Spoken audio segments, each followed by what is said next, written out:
राधे राधे दोस्तों, कैसे हैं आप लोग? आप लोगों की तैयारी कैसी चल रही है? कल हम लोगों ने सीटेट में के एक और पेपर के रिगार्डिंग हम लोगों ने कल सीटीपी पढ़ा था। आज हम ईवीएस पढ़ेंगे और ईवीएस में हम आज चैप्टर 6 पढ़ेंगे यातायात। इसके बाद आप लोगों के 2 चैप्टर बचेंगे। उन 2 चैप्टर का डिस्कशन आगे आने वाले 2 दिनों में करा देंगे। उसके बाद हमारा सीटेट का जो ईवीएस का कंटेंट वाला पोर्शन है उसका कोर्स कंप्लीट हो जाएगा। हम फिर उसके बाद पेडोलॉजी पढ़ेंगे। पेडोलॉजी जैसे ही इसकी ईवीएस की ख़त्म हो जाएगी, हम मैथ्स की पेडोलॉजी पढ़ेंगे। चलिए हम आगे बढ़ते हैं। चैप्टर 6 है यातायात। इसका हम पॉइंट वाइज डिस्कशन करेंगे। चलिए स्टार्ट करते हैं। यातायात यातायात क्या होता है? यातायात जो होता है आवागमन को सरल बनाता है। इसके माध्यम से एक स्थान से दूसरे स्थान पर आसानी से पहुंचा जा सकता है। क्या किया जा सकता है? एक स्थान से दूसरे स्थान पर आसानी से पहुंचा जा सकता है। हमें कहीं आना जाना होता है, हम ट्रांसपोर्ट का यूज़ करते हैं ना। ट्रांसपोर्ट क्या करता है? हमारे आवागमन को क्या करता है? जो कम टाइम में हमें मतलब इजीली जो है हमारे डेस्टिनेशन तक पहुंचा देता है। ठीक है। फिर दूसरा पॉइंट है कि हिमालय पर्वत पर मनाली लेह राजमार्ग विश्व के सबसे ऊंचे सड़क मार्ग में से एक है। जो यहाँ मनाली और लेह के लोग होते हैं ये ज़्यादातर क्या ट्रॉली का यूज़ करते हैं। किसका यूज़ करते हैं? ट्रॉली का यूज़ करते हैं। फिर स्वर्णिम चतुर्भुज महाराजमार्ग क्या है? यानी नेशनल हाईवे। ये कहाँ से कहाँ तक है? दिल्ली से कोलकाता और चेन्नई से मुंबई को जोड़ने वाली 6 लाइन महानगर राजमार्ग सड़क परियोजना है। यह राजमार्ग जो है national highway authority of India यानी NHAI के अंतर्गत आता है। फिर राष्ट्रीय राजमार्ग किसके अंतर्गत आता है? राष्ट्रीय राजमार्ग जो है वो CPWD के अंतर्गत आता है। CPWD क्या है? सेंट्रल पब्लिक वर्क डिपार्टमेंट के अंतर्गत आता है। ये क्या करता है? देश के दूरस्थ भागों को जोड़ता है। क्या करता है? दूरस्थ भागों को जोड़ता है। फिर राज्य राजमार्ग क्या है? ये जो होता है राज्यों को एक दूसरे से जोड़ता है, या एक कह सकते हैं राजधानियों को एक दूसरे से जोड़ता है। और ये PW के अंडर आता है, PWD के अंडर आता है। PWD क्या है? पब्लिक वर्क डेवलपमेंट है। ठीक है। भारत की सबसे पहली जो सड़क थी उसको शेरशाह सूरी मार्ग कहते हैं, जिसे ग्रांड ट्रंक रोड भी कहते हैं। यह NH1 NH2 NH91 को मिलाकर बनती है, जो कोलकाता से अमृतसर के बीच में है। कोलकाता से कहाँ तक के है? अमृतसर के बीच में है। और ये सबसे शायद सबसे लंबी सड़क है। ठीक है। फिर आता है कि सबसे लंबा राष्ट्रीय राजमार्ग कौन सा है? NH44 है। कौन सा है? NH44 है। ठीक है। NH44 जो है वो श्रीनगर को कन्याकुमारी से जोड़ता है। श्रीनगर को क्या करता है? कन्याकुमारी से जोड़ता है। जो ये शेरशाह सूरी मार्ग है, तो ये कह सकते हैं जो सड़कों का निर्माण करना स्टार्ट हुआ था वो शेरशाह सूरी के द्वारा किया गया था। तो ये जो है ये सबसे पुरानी सड़क है। शेरशाह सूरी मार्ग, जिसे ग्रांड ट्रंक कहते हैं, ये NH1 और NH2 और 91 को मिलाकर बनता है और कोलकाता से अमृतसर के बीच में है। फिर जो सबसे लंबा राष्ट्रीय राजमार्ग है, नेशनल हाईवे NH24 है, वो श्रीनगर को कन्याकुमारी से जोड़ता है। और इसकी लंबाई कितनी है? 3806 किलोमीटर है। ठीक है। लेकिन आप लोगों की बुक्स में कितना शो हो रहा है? 3745 किलोमीटर। सबसे छोटा राजमार्ग कौन सा है? सबसे छोटा राजमार्ग जो है वो NH47A है। कौन सा है? NH47A है। इसकी लंबाई कितनी है? 3 किलोमीटर है। कितनी किलोमीटर है? 3 किलोमीटर है। ठीक है। ये कुंडानूर से विलिंगटन द्वीप को जोड़ता है। किसको? कुंडानूर से विलिंगटन द्वीप को जोड़ता है। भारत का सबसे लंबा पुल महात्मा गांधी सेतु पटना है। कौन सा है? महात्मा गांधी सेतु पटना है। आइए अब हम रेलवे के बारे में पढ़ते हैं। रेलवे की शुरुआत जो है 16 अप्रैल 1853 को मुंबई से थाने के बीच में स्टार्ट किया गया था। पहली रेल कब से हुई थी? 16 अप्रैल 1853 से मुंबई से थाने के बीच में। रेल परिवहन में 17 रेलवे जोन है। कितने रेलवे जोन है? 17 रेलवे जोन है। सबसे लंबा प्लेटफॉर्म कहाँ है? उत्तर प्रदेश के गोरखपुर में है। और सबसे लंबा रेल मार्ग कौन सा है? डिब्रूगढ़ असम से कन्याकुमारी तमिलनाडु के बीच बीच में है। डिब्रूगढ़ से कन्याकुमारी सबसे लंबा रेल मार्ग है, जिसकी लंबाई 4286 किलोमीटर है। कितनी है? 4286 किलोमीटर है। और ये जो डिब्रूगढ़ से कन्याकुमारी तक है, ये कौन जोड़ता है? कौन सी एक्सप्रेस जोड़ती है? विवेक एक्सप्रेस जोड़ती है। कौन सी एक्सप्रेस जोड़ती है? विवेक एक्सप्रेस। फिर टिकट एवं समय सामग्री, मतलब टिकट पे क्या क्या लिखा होता है वो पढ़ लेते हैं, ये आपके पेपर में पूछा जाता है। टिकट पे क्या लिखा होता है? यात्रा की तिथि और समय एवं आरक्षण की तिथि एवं समय, परिवहन संबंधी साधन का नाम एवं संख्या, यात्रा प्रारंभ व समाप्त करने का समय और दिनांक, यात्रा के प्रारंभिक व गंतव्य स्थानों के बीच दूरी, यात्रियों के लिंग, आयु, बच्चों एवं वयस्कों की संख्या, फिर यात्रियों की श्रेणी, कोच संख्या व बर्थ संख्या, सीट संख्या। फिर सेवेंथ में क्या होगा? टूल, किराया यानी और आरक्षण शुल्क के साथ, अगर किसी तरीके के किराए में आरक्षण है तो उसके साथ लिखा होता है। तो टिकट पे क्या क्या लिखा होता है? यात्रा की तिथि, समय, फिर परिवहन, जो जिस आप वाहन से जा रहे थे उसके बारे में लिखा होता है, यात्रा कब से प्रारंभ हो रही होती है और कब तक समाप्त होगी, वो डेट लिखी हुई होती है। ठीक है, फिर हम पढ़ लेते हैं नोट में कुछ चीज़ें। कोंकण रेलवे जो है मुंबई से मैंगलोर के बीच चलती है। कहाँ तक चलती है? कोंकण रेलवे मुंबई से मैंगलोर के बीच चलती है। कहाँ तक चलती है? मुंबई से मैंगलोर के बीच चलती है। इसकी लंबाई कितनी है? 760 किलोमीटर। कितनी है? 760 किलोमीटर। जम्मू बारामूला रेल मार्ग जो है ये कितने किलोमीटर में है? 342 किलोमीटर में है। फिर टॉय ट्रेन क्या होती है? ये क्या होती है? टॉय ट्रेन जो है वो माउंटेन रेलवे भारतीय पर्वत क्षेत्रों में संचालित करता है।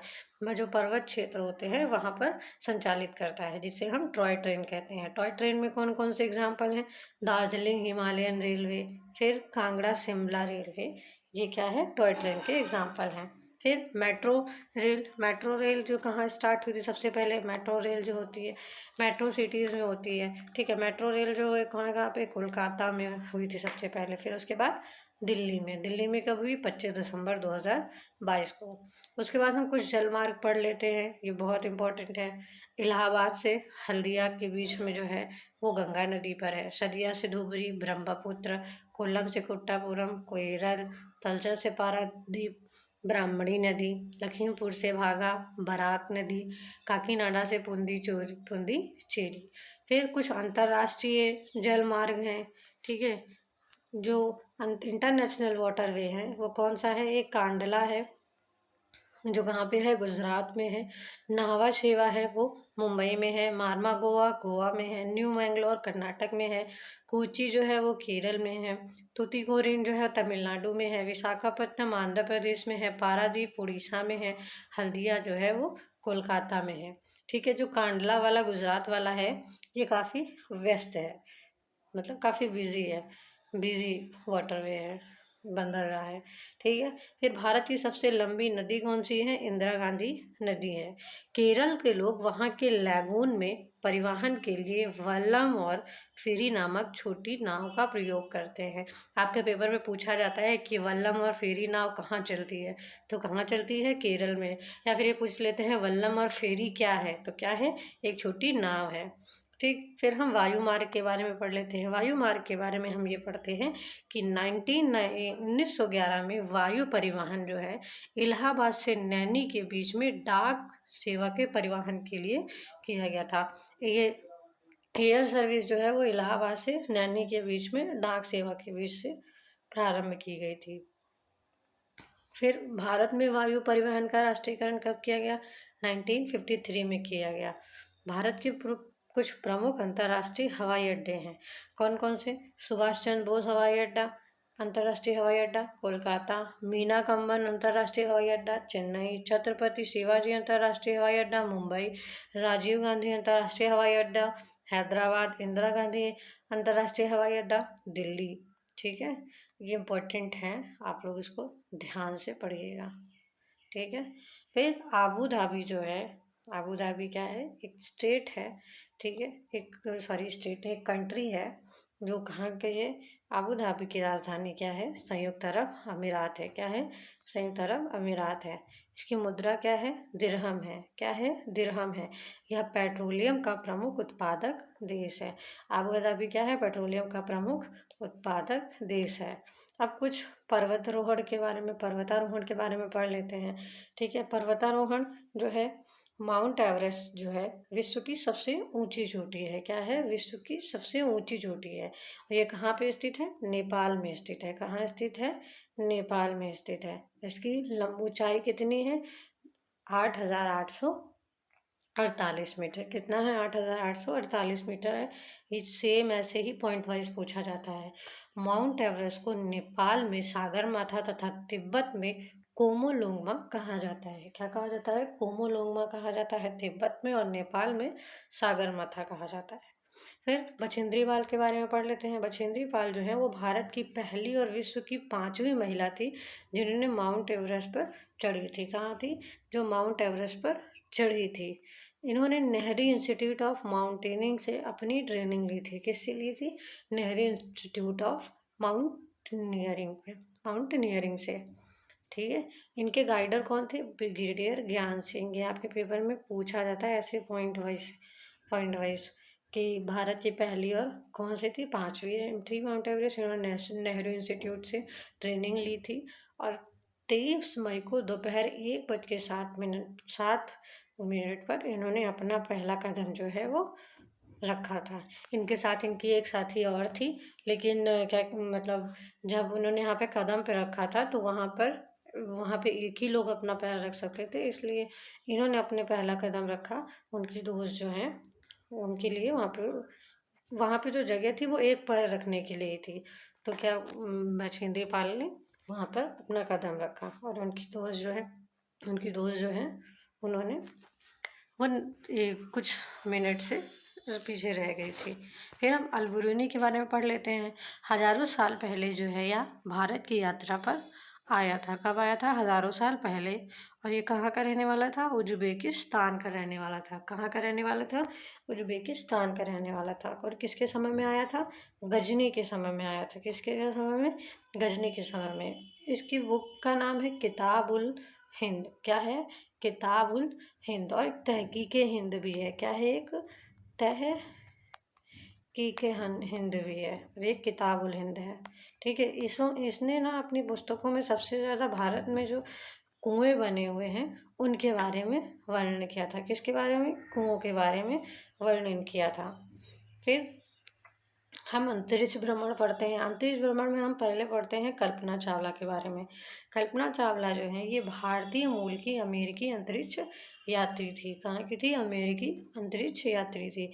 ये महिला अंतरिक्ष यात्री थी। ये क्या थी? पहली महिला अंतरिक्ष यात्री थी। ठीक है, जो स्पेस में गई थी। और इनका जन्म कब हुआ था? 17 मार्च 1962 को करनाल, हरियाणा में हुआ था। वर्ष 2003 में अंतरिक्ष भ्रमण की सदस्य रही, जिसमें ये कोलंबिया अंतरिक्षयान STS 107 के सदस्य दल का हिस्सा रही। फिर 1 फरवरी 2003 को धरती पर वापस लौटते समय पृथ्वी के वायुमंडल में प्रवेश करते ही इनका जो वायुयान था वो जलकर नष्ट हो गया और उनकी डेथ हो गई। तो कल्पना चावला क्या थी? भारतीय मूल की पहली अमेरिकी अंतरिक्ष यात्री थी। ठीक है, और ये पहली महिला अंतरिक्ष यात्री थी। इनका जन्म कब हुआ था? 17 मार्च 1962 को। फिर हम आगे पढ़ते हैं। फिर सुनीता विलियम्स के बारे में पढ़ते हैं। सुनीता विलियम्स जो है ये भारतीय मूल की दूसरी महिला थी। ये कौन सी थी? भारतीय मूल की दूसरी महिला थी। इन्होंने 195 दिन तक स्पेस में रहने का विश्व रिकॉर्ड बनाया था। ये कितने दिन स्पेस में रही थी? 195 दिनों तक रही थी। 2008 में इन्हें भारत सरकार द्वारा पद्म भूषण दिया गया था। क्या दिया गया था? भारत सरकार द्वारा पद्म भूषण दिया गया था। उसके बाद हम राकेश शर्मा के बारे में पढ़ लेते हैं। राकेश शर्मा जो थे भारत के प्रथम विश्व के 138वें अंतरिक्ष यात्री थे। कौन से थे? 138वें, यानी 138 अंतरिक्ष यात्री थे। 1984 में भारत सरकार द्वारा इन्हें अशोक चक्र प्रदान किया गया। अब कुछ हम नोट्स में हम इम्पॉर्टेंट चीज़ें पढ़ लेते हैं। आपके पेपर में सेम डिट्टो ऐसे ही पूछा जाता है। हम पढ़ते हैं कर्णम महेश्वरी के द्वारा। कर्णम महेश्वरी के बारे में। ये क्या थी? एक वेट लिफ्टर थी। क्या थी? वेट लिफ्टर थी, जो आंध्र प्रदेश की रहने वाली थी। कहाँ की रहने वाली थी? आंध्र प्रदेश की रहने वाली थी। ये 130 किलो का वजन उठा लेती थी और भारत के बाहर इन्होंने 29 मेडल जीते थे। ये ऐसी डिट्टो ऐसे पूछा जाता है, 3-4 सेंटेंस दे दिया जाता है और उसमें से पूछा जाता है कि कौन सा सेंटेंस गलत हो जाता है। कभी दे देता है कि 30 मेडल जीती थे, जबकि उन्होंने कितना दिया था? जीते थे 29 मेडल जीते थे। फिर हम लेफ्टिनेंट वहीदा प्रिज्म के बारे में पढ़ते हैं। ये क्या थी? नौसेना में डॉक्टर थी। क्या थी? नौसेना में ये पहली डॉक्टर थी, वो महिला। ये पहली महिला थी जिन्होंने एक पूरी परेड की कमान संभाली थी। क्या की थी?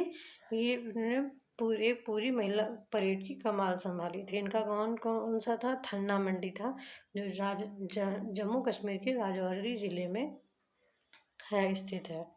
फिर कुछ यात्रियों के बारे में पढ़ लेते हैं। मेगास्थनीज के बारे में। राजदूत के रूप में चंद्रगुप्त मौर्य के दरबार में आया था।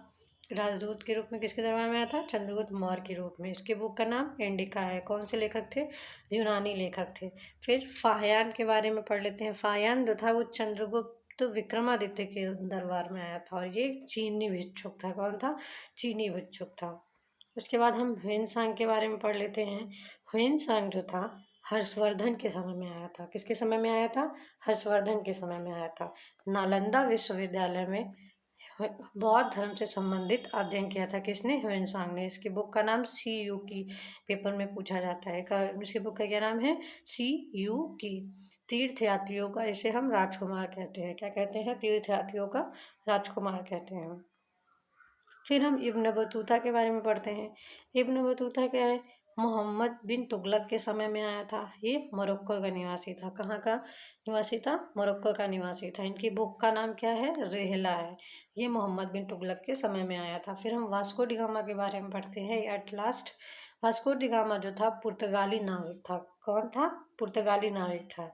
1948 में भारत की धरती पर समुद्र के मार्ग से इसने भारत पर अपना कदम रखा था। ठीक है, आज हम लोग इतना ही पढ़ेंगे। यातायात के साथ साथ हमने कुछ इम्पोर्टेंट पर्सनालिटीज़ के बारे में पढ़ा, इम्पोर्टेंट पॉइंट्स पढ़े हमने। आप लोग मुझे कमेंट करके बताइएगा कि आपको मेरे सेशंस कैसे लग रहे हैं। प्लीज़ ऐसे ही लाइक एंड सब्सक्राइब करते रहिए।